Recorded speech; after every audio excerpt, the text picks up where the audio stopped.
नमस्कार दोस्तों आप सभी का फिर स्वागत है आपके अपने से एजुकेशन चैनल पे। दोस्तों आज हम सब इस वीडियो में देखने वाले हैं पीजीटी प्रवक्ता हेतु आपको किस तरह से तैयारी करनी है, कौन सी बुक्स आपको ले लेनी है, उसके लिए हम सब इस वीडियो में चर्चा करने वाले हैं। चाहे उत्तर प्रदेश का एग्जाम हो, चाहे बिहार का एग्जाम हो, झारखंड का एग्जाम हो, एमपी का एग्जाम हो, जो भी जितनी हिंदी भाषी राज्य के लिए अब जो पीजीटी होता है उसमें लगभग क्वेश्चन का पैटर्न एक ही होता है और टॉपिक लगभग सारे एक होते हैं। 19-20 एक दो टॉपिक छोड़ के बाकी टॉपिक आपको सारे मिल जाएंगे एक जैसे। तो हम सब इस वीडियो में उसी के बारे में चर्चा करें। मैं इस वीडियो में आपको 2 किताबें बताऊँगा कि आपको 2 किताबों को ले लेनी है और आपको लेके कैसे तैयारी करनी है। तो हम सब इस वीडियो में आइए उसी के बारे में चर्चा कर लेते हैं।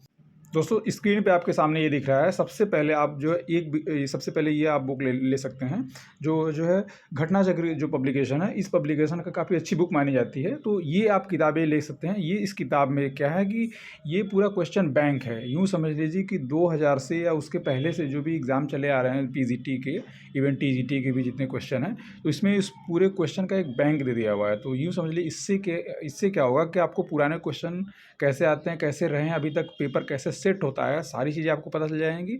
इसमें सबसे अच्छी बात हमको ये लगी है कि यहाँ पे आप देखेंगे एक एक टॉपिक वाइज, मतलब इन्होंने पहले टॉपिक का नाम दे दिया है कंटेंट में।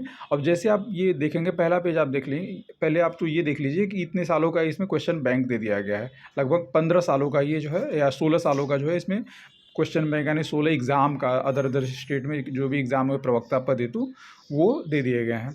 तो सबसे पहले यहाँ पे आप देख लीजिए, ये जो राज्य का एक टॉपिक है, जो पॉलिटिकल साइंस में पहला राज्य होता है, तो राज्य का एक टॉपिक है। तो राज्य के बारे में इन्होंने प्रश्न दे दिया है, 4 ऑप्शन दे दिए हैं और उसके बाद उसी का ऑप्शन का जो एक्सप्लेन कर दिए हैं उन्होंने, बड़े अच्छे बॉक्स में करके व्याख्या कर दिए। तो इससे दोस्तों ये होता है कि अगर आप मैं तो ये आपको पॉलिटिकल साइंस के लिए बता रहा हूँ। अगर आप किसी भी विषय की तैयारी कर रहे हो, अगर आप पीजीटी पॉलिटिकल साइंस, हिस्ट्री है, ये ज्योग्राफी है, आपको साइंस का भी कोई भी पोर्शन हो, तो आप ये ज़रूर ले सकते हैं, ये बुक ले सकते हैं। इसमें हर एक जो भी विषय लेंगे सब में इसी तरह से वो एक्सप्लेन करके दिए हुए हैं। आप क्वेश्चन पढ़ेंगे, 4 ऑप्शन पढ़ेंगे, वो किस ईयर में है आपको ये भी पता चल जाएगा। और प्लस उसका दोस्तों एक्सप्लेनेशन देखने से ये क्लियर हो जाती है कि सपोज दैट कोई भी कैंडिडेट जो है जो अपना पीजी है काफ़ी दिन पहले कर चुका हो, काफ़ी पहले कर चुका हो, उसका जो कंटेंट पे, जो विषय पे पकड़ है वो थोड़ा सा ढीली हो चुकी है, मतलब चीज़ें भूल सी गई हैं। तो जो जो प्रश्न की व्याख्या आप देखते हैं तो ये आपको मेमोराइज कर देगी क्वेश्चन, आपको एग्ज़ाम टाइम में आपको जो है क्लिक कर जाएगी तुरंत जो है कि हाँ मैंने ये पढ़ा था। तो इस तरह से आप कर सकते हैं और ये चीज़ें आप ज़रूर ले लीजिए। मैं तो ये कहूँगा कि अगर आपको बुक्स अभी तक आपने नहीं लिया है तो ये आप जो है क्वेश्चन बैंक ले लीजिए, क्योंकि आप कम समय में अच्छी तैयारी कर सकते हैं। क्योंकि अंतिम समय में अगर आप किताबों से पढ़ेंगे तो किताबों से आपको बहुत पढ़ना पड़ जाएगा। एक विषय में 5-5 किताबें हो जाती हैं, तो 5-5 किताबें पढ़ना आपके लिए डिफ़िकल्ट होगा। तो ये सबसे पहले आप ये बुक्स ज़रूर ले लीजिएगा।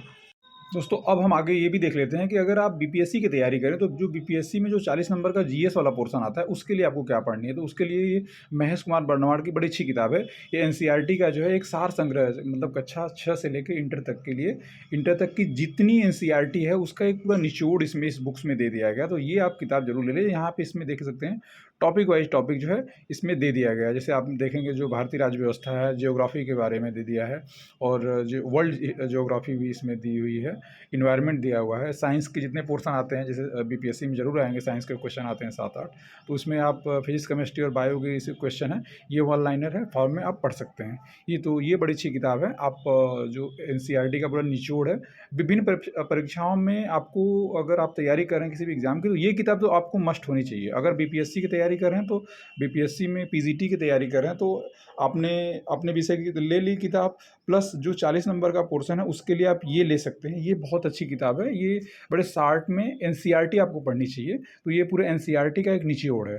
तो मैं आपको प्रेफर करूँगा कि ये 2 किताबें अगर आप पीजीटी के लिए तैयारी कर रहे हैं तो आप अपने विषय का कोई भी एक ये ले सकते हैं जो मैंने अभी आपको बताया, घटनाचक्र। और दूसरा आप ये ले सकते हैं महेश कुमार बर्णवाल की एनसीईआरटी का। ये भी आपको जो है 480 रुपये में मिल जाएंगे और डिस्काउंट के साथ जो भी आपके एरिया में मिले तो 20-25-30% डिस्काउंट मिल जाएगा। तो आप सही रणनीति के तहत, अगर आपको क्वेश्चन आप कोई पढ़ रहे हैं और आपको मतलब कंठस्थ हो गया है, नहीं हो रहा है, आपको लगता है कि ये क्वेश्चन अच्छे हैं, तो दोस्तों आप इसको ना इस तरह से आप नोट कर सकते हैं। आप अपना एक नोटबुक बनाइए और नोट करते चलिए और उसमें आप हाईलाइटर से इसको हाईलाइट करिए कि आपको रिवीजन करते समय, क्योंकि रिवीजन करते समय आपको किन पॉइंट्स को देखते चलना है और आगे बढ़ते दोस्तों ये तरीका इसलिए बेहतर होता है क्योंकि अभी आपने जो बुक्स देखे तो इस बुक्स में मतलब शॉर्ट फॉर्म में जैसे एनसीईआरटी का निचोड़ है और ये घटना चक्र, ये पूरा एक तरह से क्वेश्चन बैंक टाइप का है।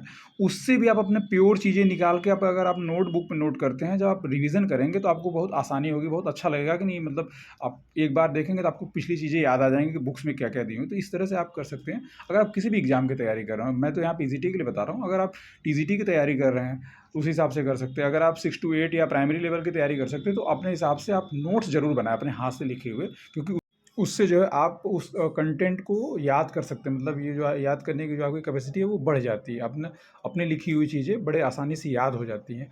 और याद करने के साथ साथ जैसे आपने आज कोई टॉपिक पढ़ा या नोट्स में बनाया लिखा या आपने बुक से भी पढ़ लिया, आज पढ़ा तो उसको तीसरे दिन एक बार आप ज़रूर रिवाइज़ करिए, फिर उसको 1 हफ्ते या 10 दिन बाद ज़रूर रिवाइज़ कर लीजिएगा। मतलब 2 से 3 बार अगर आप किसी कंटेंट को पढ़ लेते हैं तो नो डाउट वो चीज़ें मेमोरी में याद हो जाती हैं। एग्ज़ाम टाइम में क्लिक करता है दिमाग में, तो आप क्वेश्चन को जो है आसानी से अटेम्प्ट कर सकते हैं, मतलब कर सकते हैं। और आपका पेपर आई होप अच्छा ही हो जाएगा। दोस्तों इस तरह से अगर आप तैयारी करते हैं तो मेरे अकॉर्डिंग जो है आपका पेपर, कोई भी पेपर हो, निकलना बहुत ही आसान हो जाएगा आपके लिए। एक बार आप इसको आज़मा के देखिए और ये जो जो भी मैंने बुक्स बताएँ हैं, अगर आपको लगता है सही है तो आप एक बार ले जाके बुक स्टॉल पे खुद आप कंटेंट देखिए और कंटेंट देख के बुक जो है परचेज़ कर लीजिए। और परचेज़ करने के बाद जो है आप ईमानदारी से तैयारी करिए, नो डाउट सिलेक्शन होगा आपका ज़रूर। दोस्तों उम्मीद करता हूँ ये वीडियो आपको पसंद आई होगी। वीडियो अच्छा लगा हो तो चैनल को जरूर सब्सक्राइब कर लीजिए, क्योंकि अगर चैनल पे अपने पहली बार आए हैं चैनल को जरूर सब्सक्राइब कर लीजिए, क्योंकि इसी तरह की जो भी एजुकेशनल जानकारियाँ होंगी, फॉर्म से रिलेटेड, एग्जाम से रिलेटेड, सारी चीज़ें आपको जो है यहाँ से आसानी से उपलब्ध करा दी जाएंगी। और वीडियो पसंद आए तो लाइक भी करिए, चैनल को जरूर सब्सक्राइब करिए। थैंक यू सो मच दोस्तों।